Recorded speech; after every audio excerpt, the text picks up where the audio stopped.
Salut les copains, à nouveau un tutoriel, le deuxième tutoriel consacré à la Behringer Wing et cette fois on va parler bien des fonctions de mixage hein, puisque c'est totalement l'intérêt d'avoir une console de mixage, voilà.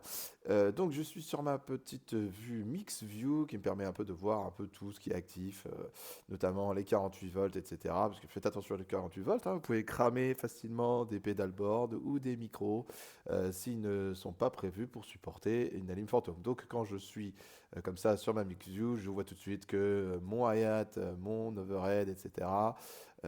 Sont en 48 volts et pas les autres. Donc je peux faire attention que ces lignes ne soient pas connectées à quelque chose qui pourrait subir des dégâts de fantômes. Voilà, donc la MixView, c'est juste un bilan, vous n'allez pas forcément vous en servir. Ce qui nous intéresse surtout, c'est évidemment la page Home. Donc en sélectionnant un channel, eh bien, on va évidemment changer hein, de piste, tout simplement. Et donc, on va prendre par exemple cette piste de kick, kick in. Donc, on va un peu parcourir tout ce qu'on peut faire avec ça. Donc, bon, bah, alors la première page, Home, Home, notre partie ici va se consacrer à la source. La source qui est reçue par eh bien, cette piste. On va pas s'y consacrer tout de suite, hein, c'est la partie routing qui va arriver dans un prochain tuto.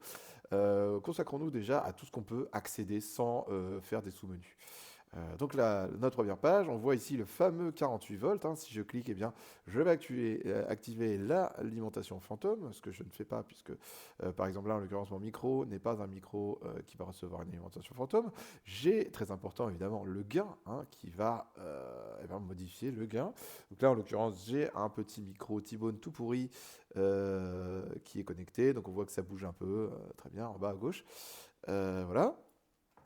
Et j'ai le trim. Alors, quelle est la différence entre le gain et le trim? Si vous ne le savez pas, c'est très important. Le gain, c'est augmenter finalement le signal qu'on va recevoir directement au niveau de la prise XLR, ce qu'on appelle les pré-amplis.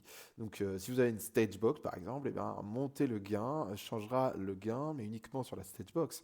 Alors que le trim, c'est vraiment un potard de volume qui est à l'intérieur de la machine. C'est une façon de numériquement augmenter la taille, enfin le volume hein, du signal.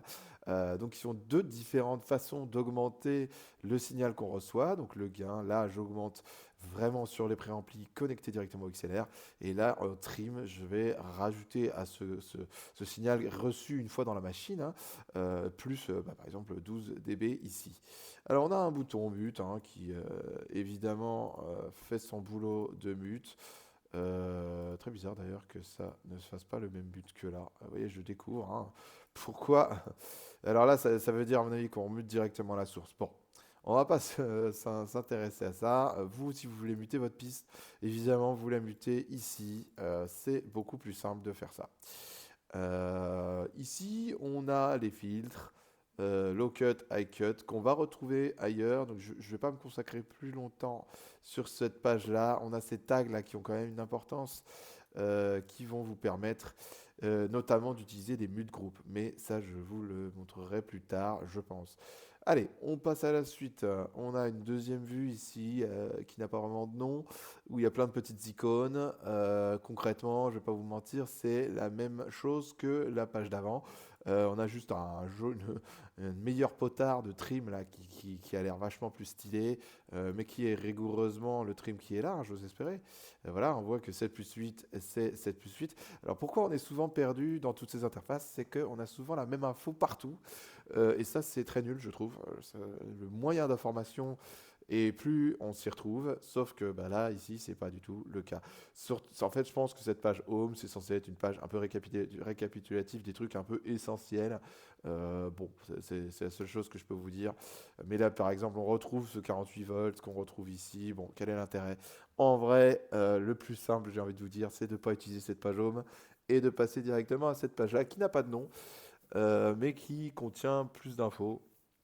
Donc on a notre trim ici, on a notre gain ici, ça nous dit pas que c'est du gain mais c'en est un, donc c'est le fameux gain analogique versus le gain numérique. Je vous l'expliquais tout à l'heure, le fantôme 48 volts, la source ici, encore une fois, je ferai une page sur le routing qui sera plus simple. On a plus la possibilité sur la Wing d'avoir deux sources différentes. Si par exemple, franchement, j'ai du mal à voir le use case de présentement, mais en gros, pour une même piste, on peut avoir deux sources différentes et dire, bah là, j'utilise celle-ci ou j'utilise celle-là. Mais concrètement, à mon avis, vous n'utiliserez jamais cette feature, donc on n'en a rien à cirer. Voilà. Ce truc-là, je vais pas vous mentir, je sais pas à quoi ça sert, faudrait que je me renseigne, lol. Et on a évidemment une inversion de phase. Si vous savez pas ce que c'est que la phase, n'y touchez pas et ça ira très bien. On peut très bien vivre sans ça. Au pire, vous aurez un peu moins de volume, mais on s'en tape, vous avez qu'à mettre plus de volume. Et enfin, on a le délai. Donc pareil, hein, si vous savez pas à quoi sert le délai, eh ben, c'est que vous n'êtes pas encore assez un expert. Et très franchement, si vous ne savez pas comment l'utiliser, ne l'utilisez pas. Ça marchera très bien pour vos petites répètes, pour vos petits concerts, etc. Voilà. C'est à peu près tout ce qu'on a d'intéressant là-dessus. On a évidemment la panoramique, hein, plus à droite, plus à gauche.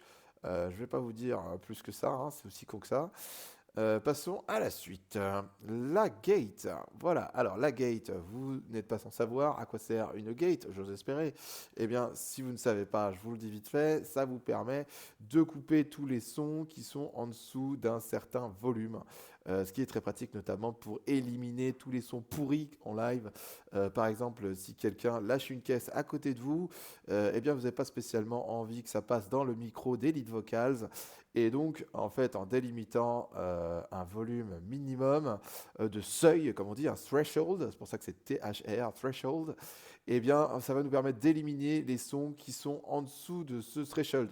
Par exemple, un prout de mon voisin, il serait autour d'ici, alors que moi, quand je parle distinctement dans mon micro, eh bien, je serais certainement vers ici, puisque j'aurais mis suffisamment de gain. Voilà, et donc le prout, eh bien, il ne va pas sortir dans ma diff, alors que quand moi je parle, eh bien, oui, ça va sortir. Voilà, donc je vous conseille de vous renseigner sur qu'est-ce que c'est qu'un gate si vous ne savez pas ce que c'est. Un equalizer, là, franchement, si vous ne savez pas ce que c'est vraiment très grave, il faut potentiellement envisager d'arrêter la musique. LOL. Voilà, on est tout con, donc on va retrouver nos low cut et high cut qu'on avait ici, hein, qui ont été coupés. Et là, je les remets, voilà, en toute logique, comme je vous dis, on a de la redondance dans les features, et ça c'est super nul, mais on s'en contente. Donc, en gros, vous voulez faire de l'égalisation, vous allez évidemment sur la page égalisation.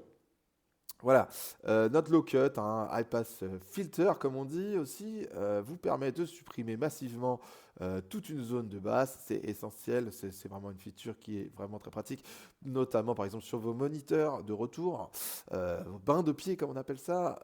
Vous n'avez pas trop envie d'avoir énormément de subs ou d'infrabasses, ça va être dégueulasse, sauf si vous faites de la basse évidemment. Mais si vous faites de la guitare, des vocals, etc., vous allez vouloir limiter au maximum toutes ces fréquences très basses là qui vont juste foutre du brin. Oui, je suis du Nord, donc du brin, c'est comme ça qu'on dit de la merde dans le Nord, et donc vous allez vouloir les virer. Voilà, donc tout le reste, eh bien, évidemment, vous avez cette possibilité de sélectionner des pistes. Hein, là, comme ça, je tourne ma molette là et ça me permet de modifier ce qu'on appelle le Q. Et de pouvoir faire des trucs plus ou moins fins. Voilà, on a notre égalisation. Vous avez évidemment ici la possibilité de modifier. Bon, alors, en l'occurrence, ça marche pas. Pourquoi Parce que, à mon avis, sur cette bande-là, je n'ai accès que à du PEQ.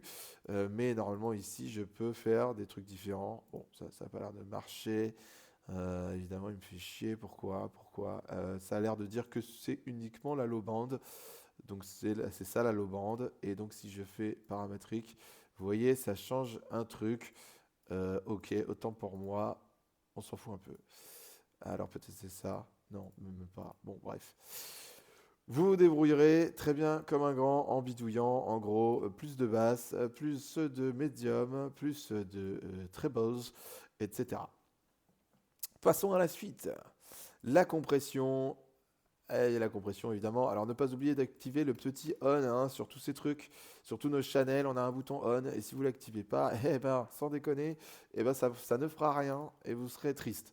Voilà, donc si vous voulez pas être triste, appuyez sur on quand vous voulez activer un truc. Il y a des boutons on sur absolument toutes les features. Donc n'oubliez pas ça. La compression, je ne vais pas vous faire un cours sur la compression, c'est comme la gate, ça vous permet de diminuer votre volume. Donc par exemple, si quelqu'un gueule dans son micro et que vous voulez que le volume soit sous contrôle, c'est bien, ça va vous permettre de diminuer le volume à la volée en fonction de certains paramètres. Donc c'est assez compliqué la compression, je ne vais pas vous l'apprendre ici. Mais appuyez sur ce putain de bouton on. Voilà. Alors, ensuite, on a des FX, bien sûr. Alors, je vous ferai un sujet sur les FX, évidemment. Ce qu'il faut savoir juste ici, c'est qu'on a les FX en pré-fader. Cette barre bleue là, elle symbolise le fader. Alors, ce qui est bizarre, voilà, ce qu'on peut voir, c'est pas bizarre, en fait, ça me très bien. Si je bouge mon fader principal, on voit ici que bah, finalement, ce truc, même s'il n'est pas cliquable, eh bien, représente mon fader. Donc, c'est pour ça qu'on a une logique de pré-fader ici et de post-fader ici. En fonction de ce que vous voulez. Donc là, c'est pareil, c'est des nuances subtiles, pré-fader, post-fader. Si vous ne voulez pas trop vous prendre la tête, faites du... Non, non, essayez de vous renseigner. Hein. Il y a diverses situations où, par exemple, quand on va faire un insert direct sur une piste, on va préférer faire du pré-fader, alors que si on fait un envoi en send, par exemple une reverb qui va recevoir plusieurs trucs, on va vouloir être en post-fader. Voilà, donc ici on aura nos FX qu'on va aller sélectionner et que je vais vous expliquer plus tard. Voilà, donc, les deux sont pareils, hein, c'est juste que tu as pré ou post-fader. Ensuite, on a nos effets send. Alors attention, grosse subtilité, si on clique une deuxième fois, on a les matrices. Ça, c'est vraiment abusé, il n'y a rien qui explique. Mais c'est pas grave, ici, c'est comme ça que ça se passe. Voilà. Donc moi, j'ose imaginer que vous n'irez jamais dans les matrices si vous regardez ce tutoriel. C'est que vous êtes un gros noob. Et si vous êtes un gros noob, vous ne serez intéressé que par les bus. Et encore, franchement, cette vue, elle est nulle à chier. Donc je vous recommande finalement de ne jamais cliquer sur ce bouton. Puisqu'on verra dans un autre tutoriel comment on envoie dans des bus. Et qu'est-ce que c'est qu'un bus? Donc finalement, tout ce qui vous intéresse, c'est ce truc-là. C'est évidemment l'égalisation, la gate, la compression et potentiellement les FX. Un dernier truc qui est quand même cool sur la Wing, c'est qu'on a une possibilité là de virtuellement, artificiellement modifier la panoramique. Donc évidemment, on peut aller gauche à droite hein, avec ce potard. Alors ce potard là, voilà le pan panoramique, un pan. Et on a également moyen d'augmenter la surface de la stéréo artificiellement. Donc c'est des techniques de délai hein, imperceptibles à l'oreille, mais qui vont avoir un vrai effet d'augmentation finalement de la taille du son finalement. Il va paraître plus large, plus wide. Voilà, donc c'est ces petits boutons-là. Franchement, essayez de bidouiller ça, vous verrez que c'est très cool. Attention juste que ça fera probablement pas d'effet. Si vous faites ça, il faut également le faire dans le master ici. Voilà, donc si vous ne l'avez pas fait sur le master, potentiellement ça ne changera rien si vous le faites sur une sous-piste. Faites attention à ça. Voilà les loulous, la suite après.